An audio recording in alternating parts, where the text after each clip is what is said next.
وَحَمَلَهَا الْإِنسَانُ إِنَّهُ كَانَ ظَلُومًا جَهُولًا، مگر حضرت انسان شوق میں آ کر کے یہ بوجھ کو اٹھائے۔ کیا فرماتا اللہ تبارک و تعالی؟ حضرت انسان نے اس بوجھ گراں کو اٹھایا ہے، اس بوجھ گراں کو انسان نے اٹھایا اپنے کندھوں پر۔ میرے دوستو بزرگوں، ذرا سمجھنے کی ضرورت ہے کہ ایسا کیا عظیم بوجھ تھا کہ جس کو ساتوں آسمان و زمین پہاڑ لرز گئے اٹھانے سے، کانپ اٹھے نہیں اٹھائے، انسان نے اس کو اٹھایا۔ تو اللہ نے انسان کو کیا کہا جانتے ہیں؟ اللہ نے کیا کہا انسان کو جب یہ بوجھ اٹھایا انسان؟ تو اللہ نے فرمایا انہو کان ظلوما جہولا، یقیناً یہ انسان، یعنی ان کی اکثریت، انسان سے مراد تمام انسان نہیں بلکہ ان کی اکثریت کی طرف اشارہ کر کے اللہ نے فرمایا انہو کان ظلوما جہولا، یقیناً یہ انسان بڑا ہی ظالم اور جاہل ہے۔ ظالم اور جاہل سے کیا مراد ہے؟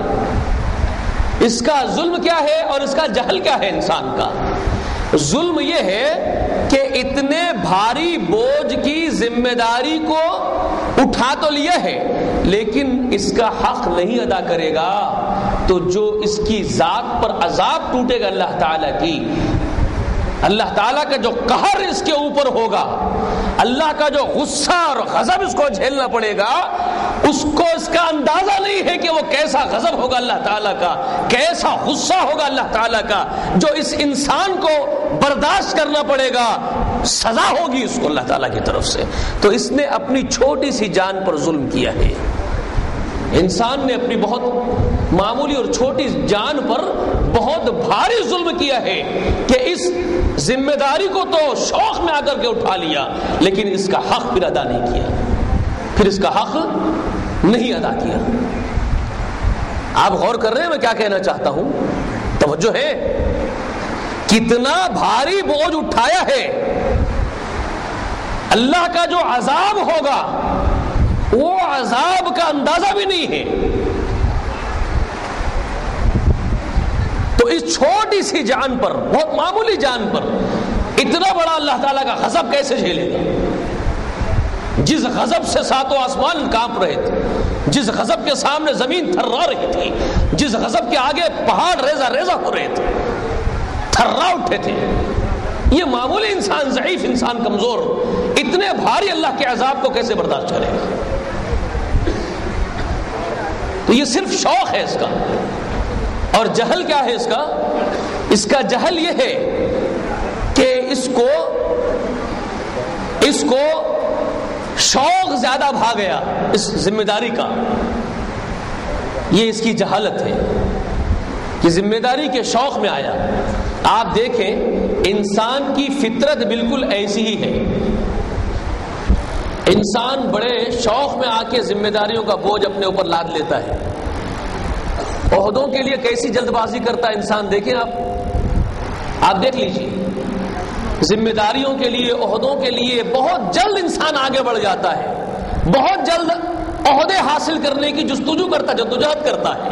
یہ ایک قسم کا لالچ ہے انسان کے اندر، شہرت، عہدوں کا خواہش مند ہے انسان، تو یہ اس کا جہل ہے کہ وہ جلد بازی میں آ کر کے بڑی بھاری ذمہ داری اپنے اوپر اٹھا لیتا ہے، پھر اس کا حق اس سے نہیں ادا ہوتا ہے تو خود اللہ تعالیٰ کے غضب کا مستحق بن جاتا ہے، اللہ کے غضب کا شکار ہو جاتا ہے۔ تو یہ اس کا ظلم ہے جو اپنی چھوٹی جان پر وہ خود کر لیتا ہے اپنے ہاتھوں سے۔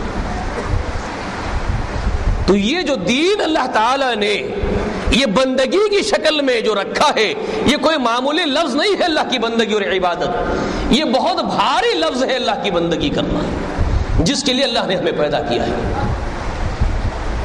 اس کو سمجھنا ہوگا کما حقہ کہ یہ کیا بندگی ہے۔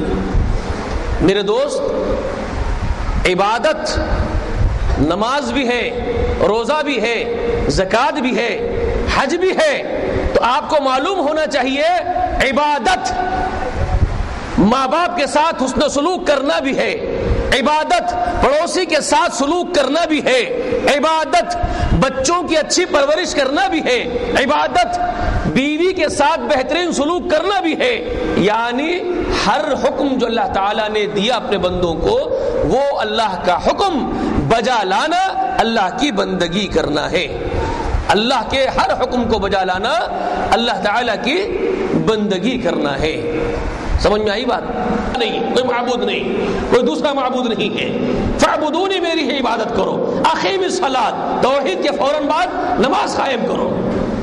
اور یہاں اسلام کے 5 بنیادی ارکان میں توحید کے بعد نماز قائم کرو. نماز قائم کرنے کا مقصد اللہ تعالیٰ سے وابستہ رہنا ہے. تو جو عبادات فرائض کی شکل میں ہے، ایک بات تو یہ معلوم ہو گئی کہ بندگی کل کی کل بندگی اللہ تعالیٰ کی عبادت ہے. ہر شعبے میں پوری زندگی اٹھنا بیٹھنا چلنا پھرنا معاملات کرنا تجارت کرنا کاروبار کرنا سب اللہ کی بندگی ہے. یہ فرائض جو عبادتیں ہیں، نماز روزہ حج، یہ جو فرائض ہیں ان کے اغراض کیا ہیں، مقاصد کیا ہیں؟ ان کے مقاصد یہ ہے کہ اللہ سے بندہ ہمیشہ وابستہ رہے اور اللہ کی بندگی اس کو یاد دلائی جائے ہمہ وقت، ہر وقت. اب آپ دیکھیے کیسے آپ کو اللہ تعالیٰ کے ذکر کے ساتھ وابستہ رکھا جاتا ہے. صبح نہیں ہوئی، ابھی سورج نہیں نکلا، مسجد میں آپ بلائے گئے، حی علی الصلاۃ حی علی الفلاح، آپ جمع کر لیے گئے اور اللہ تبارک و تعالیٰ کے سامنے بادب کھڑے ہو گئے ہاتھ باندھ کر کے. تو کیا اقرار کر رہے ہیں؟ ایاک نعبد و ایاک نستعین، ہم تیرے ہی بندے ہیں. اقرار کر رہے ہیں ہم صرف تیری ہی عبادت کرتے ہیں اور تجھ ہی سے مدد مانگتے ہیں. آپ کو یاد دلایا جا رہا ہے کہ آپ اللہ کے بندے ہیں. آپ کی پیدائش کا مقصد اس کی غلامی کرنا ہے. آپ سے اقرار کروایا جا رہا ہے ایاک نعبد و ایاک نستعین. سورج نہیں نکلا، آپ کو بلایا گیا، اقرار لیا گیا آپ سے، آپ نے اقرار کیا، پھر آپ کو چھوڑ دیا گیا، جاؤ بازار میں صبح کرو، روزی تلاش کرو.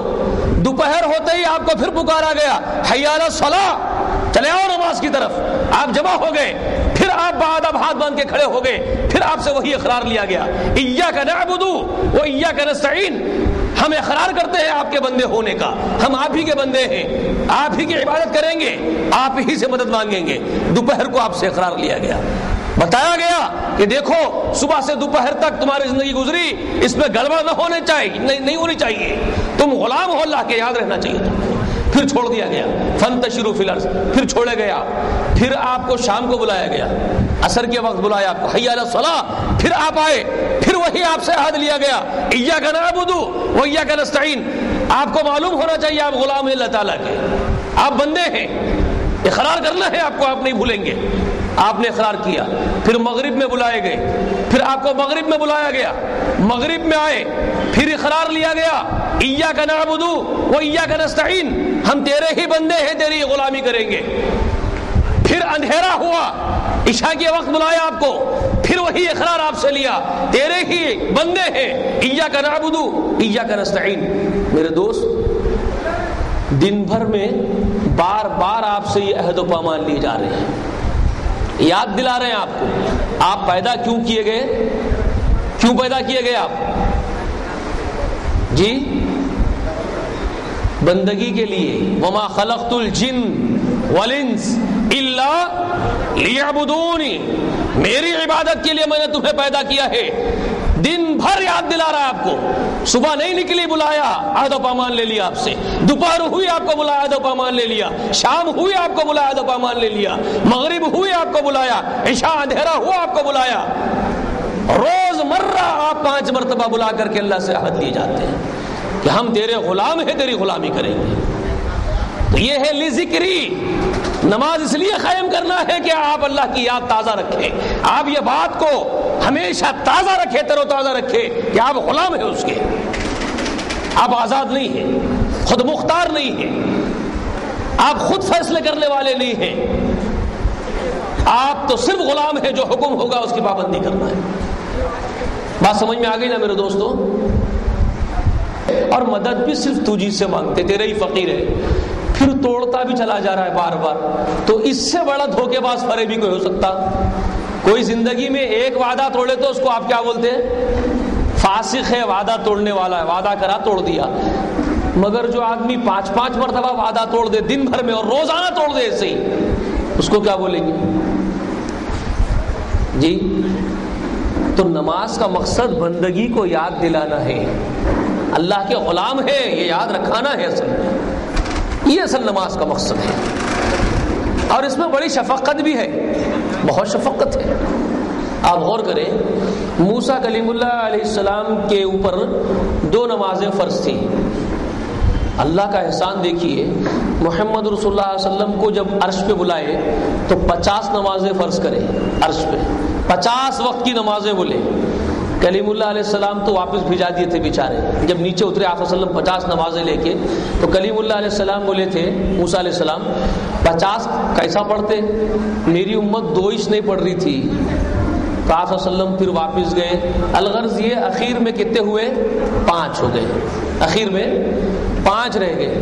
تو ہم لوگ یہ سمجھتے ارے موسیٰ علیہ السلام کی امت پہ بڑی آسانی تھی، ہمارے اوپر زیادتی ہو گئی ہے۔ سمجھ میں آ رہا ہوگا ایسا منطق، لاجک بول رہی آپ کی، ہمارے اوپر زیادتی کر دیے، ان کو 2 فرض کرے تھے، ہمارے کو 5 کئی کو بھائی،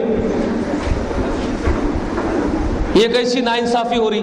وہ 2 وقت بلائے دن میں، اچھا کام آما کر لے کے 2 بار جا رہے تھے خالی، ہمارے کو 5 وقت آور رہی۔ بابا یہ شفقت ہے، یہ زیادتی نہیں ہے، یہ زیادہ شفقت کا مظاہرہ ہے۔ وہ کیسا میں آپ کو بتاتا ہوں۔ اللہ تبارک و تعالی کا نام رحمان ہے، نام رحمان ہے، رحم کرنے والا۔ اللہ کے رسول فرمائے کہ جب مخلوق کو پیدا فرمائے اللہ تعالیٰ تو اپنی رحمت کے 100 حصے کرے، کتنے؟ 100 حصے کرے، اور 100 حصوں میں سے 1 حصہ رحمت کا سارے جہاں کی مخلوق میں بانٹے، پورے جہاں کی مخلوق میں، اور 99 حصے اپنے پاس رکھ لیے۔ اور وہ 1 حصہ 100 حصوں میں کا جو پورے مخلوق میں بانٹ دیے، وہ 1 حصے کا ادنا حصہ ایک ماں کو ملتا ہے، تو وہ ماں اس ادنا رحمت کے حصے کے طفیل میں اولاد سے بے پناہ محبت کرتی ہے۔ 100 حصوں میں کے 1 حصے کا ادنا حصہ جب ماں کو ملا تو بے تحاشا اپنے بچے سے محبت کرتی۔ تو 99 حصے ممتا کے اللہ کے پاس ہے، ممتا کے۔ اب ذرا یہ ممتا کو سامنے رکھو، ماں کی جو 99 حصے اللہ کے پاس ہے، اب اس پہ ذرا دیکھو سوچ کے، یہ 5 مرتبہ بلانے میں کیا ممتا شفقت ہے، میں آپ کو بتاتا ہوں۔ ایک بکری اپنا بچہ لے کر کے چر رہی ہے، ایک بکری کے 2-3 بچے ہیں، 2-3 بچوں کو لے کے چر رہی ہے، ماں کی ممتا ڈھنڈلاتی رہتی ہے، بار بار میں کر کے اپنے بچے کو قریب بلا رہی ہے، جی بار بار قریب بلا لیتی ہے اس کو۔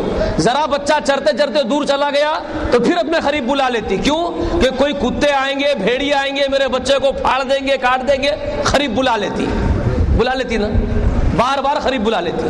ایک مرغی کو دیکھو، مرغی اپنے چوزے، چھوٹے چھوٹے چوزوں کو لے کے چرتی میدان میں، دیکھیں آپ، چوزوں کو لے کے چرتی، اس کے چوزے چرتے چرتے منتشر ہوتے، ذرا پھیل جاتے، پھیلتے کو بول کے پورے بچوں کو بلا لیتی، بلا کے اپنے پروں میں سمیٹ لیتی، کیوں کہ کوئی چیل آئیں گا، گدھ آئیں گا، میرے بچوں کو چک لیں گا، کوئی بلاوڑ بھیڑی آئیں گا، کھا جائیں گا، تو بار بار اپنے ممتا میں بلا لیتی، اپنی ممتا میں بار بار بلا کے اپنی رحمت میں ڈھانپ لیتی، ان بچوں دور پھیلنے نہیں دیتی۔ تو یہ ممتا کی علامت ہے نا، یہ کس کی علامت ہے؟ یہ ممتا کی علامت ہے۔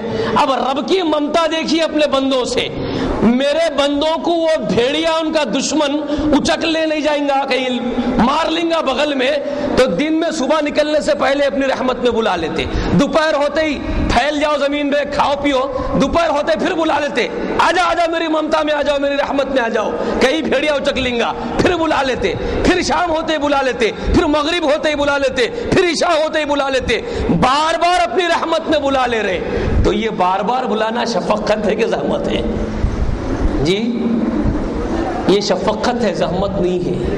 یہ تو 50 وقت بلا لیتے تھے، دن بھر میں اپنے سے چھوڑنا، جدائی نہیں کرنا چاہ رہے تھے، اپنے سے اپنی ممتا سے ہٹانا ہی نہیں چاہتے تھے امت محمدیہ کو، تو 50 وقت بلانا چاہتے تھے، مگر اللہ کے رسول بار بار منتیں کر کے اس کو 5 کر لیے۔ جی اللہ تعالیٰ اپنی رحمت میں رکھنا چاہتا اور ہم بھاگنا چاہتے ہیں۔ جی غور کیجیے، تو یہ فرائض جو عبادات ہیں، نماز کا مقصد آپ کو معلوم ہو گیا کیا ہے؟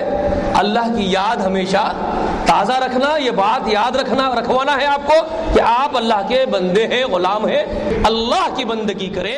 آتنا فی الدنیا حسنۃ وفی الآخرۃ حسنۃ وقنا عذاب النار ربنا ظلمنا انفسنا وان لم تغفر لنا وترحمنا لنكونن من الخاسرین ربنا تقبل منا انک انت السمیع التواب الرحیم وصلی اللہ تعالی علی خیر خلق محمد وعلی آلہ وصحبہ.